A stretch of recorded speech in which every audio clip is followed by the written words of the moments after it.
নমস্কার, আমি আশালতা। আজকে আমি আপনাদের আনারসের আচার করে দেখাবো। এই আচারটা করে আপনারা অনেক দিন রেখে দিতে পারবেন। তো এই আচারটা আজকে আমি করে আপনাদের দেখাবো। তো আমি এখানে দুটো আনারস নিয়েছি, একটা একটু বড়, একটা একটু ছোট। তো এটা আমার বাড়িতে হয়েছে, ওই আনারসটা আমি নিয়েছি। আর কিছু মশলা লাগছে, একটু মেথি লাগবে।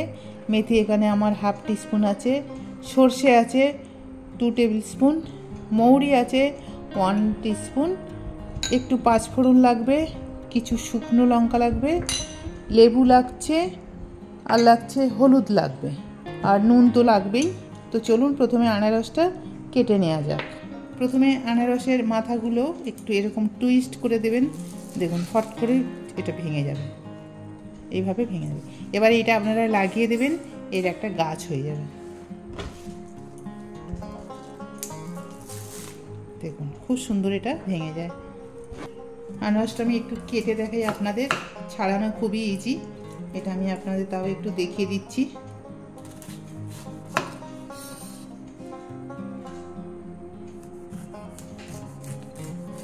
প্রথমে খোসাগুলো এমনি করে ছাড়িয়ে নিতে হবে।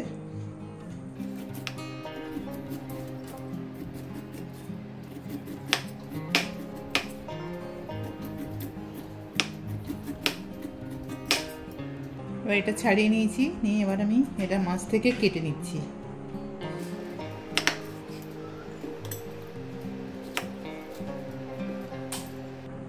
এই মাঝের শক্ত অংশটা একটু আমি ফেলে দিচ্ছি।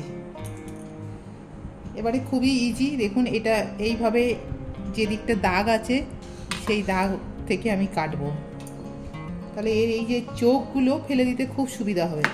দেখুন এইভাবে কেটে নেব আমি, একদম দেখে দেখে সোজাসুজি কাটতে হবে। তাহলে এতে কী হয়, আনারসের খুব কম বাদ যায়। আর এবারে দেখুন খুব সামান্য আমি এমনি করে বাদ দিয়ে দেবো, ব্যাস চোখটা উঠে গেল। এই দেখুন জাস্ট একটু বাদ দিলে হয়ে যাবে। আপনারা এইভাবে আনারস কাটবেন, দেখবেন খুব সহজে কাটা যায়। দেখুন খুব তাড়াতাড়ি হয়ে যায় এটা।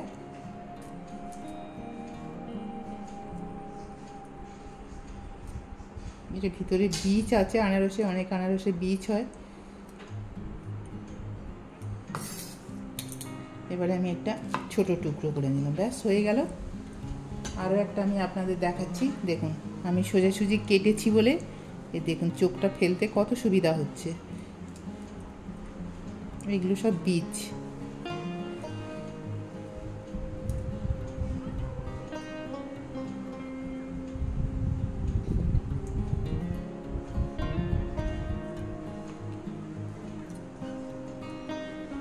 তো দেখলেন তো কত সহজে এই আনারসটা কেটে নেওয়া যায়,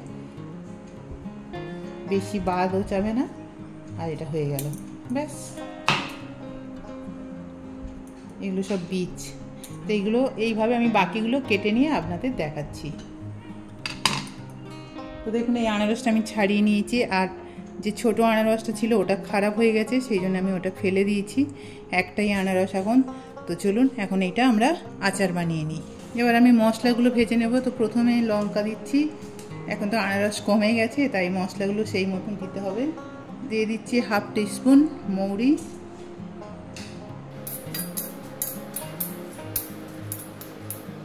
কোয়ার্টার টিস্পুন মেথি, আর দিয়ে দিচ্ছি 1 টেবিল স্পুন সর্ষে। এটা হালকা রোস্ট করে নেব, নিলে এর গন্ধটাও ভালো হবে। এটা হালকা ভাজা হয়ে গেছে, সুন্দর গন্ধ বেরোচ্ছে। এবার আমি এটা নামিয়ে এটা ঠান্ডা করে তারপরে এটা পাউডার করে নেব। একটু গোটা গোটা করবো পাউডারটা, একটু ঠান্ডা করে নেব। এবার এতে আমি দিয়ে দিচ্ছি সর্ষের তেল,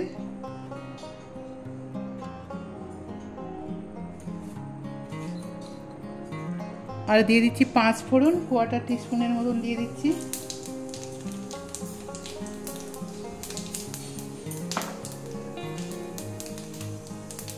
ফোড়নটা ভাজা হয়ে গেছে, এবারে আনারসটা দিয়ে দেবো।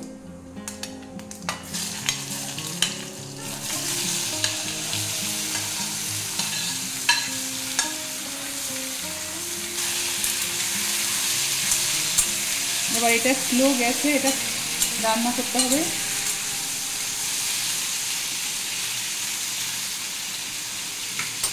যতক্ষণ না এর জলটা শুকিয়ে যাচ্ছে।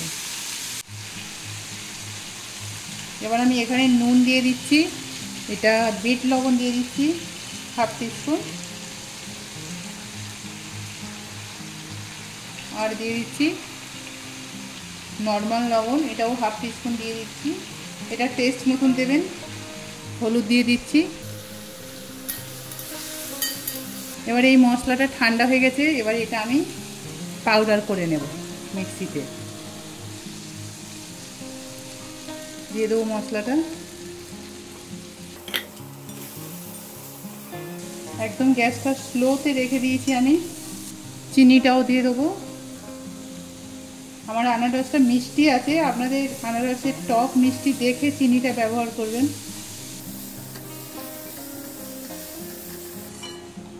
এই পুরো রসটা আমি শুকিয়ে নিয়েছি। এবার আমি দিয়ে দেবো লেবু, দিয়ে দেবো।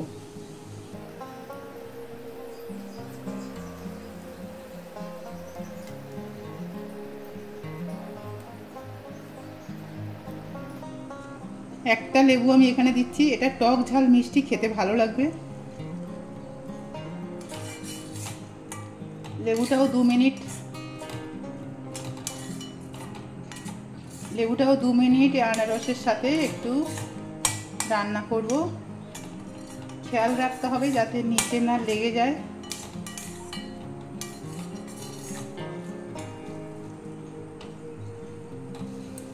এবার এটা নামিয়ে নেবো, ঠান্ডা হয়ে গেলে তারপরে এটা রেখে দেবো।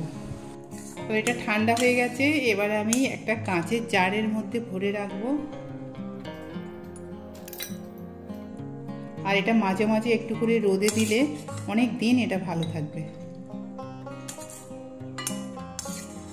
তো আপনারাও ঠিক এইভাবে এই আনারসের আচারটা বানিয়ে দেখবেন, খুব সুন্দর খেতে।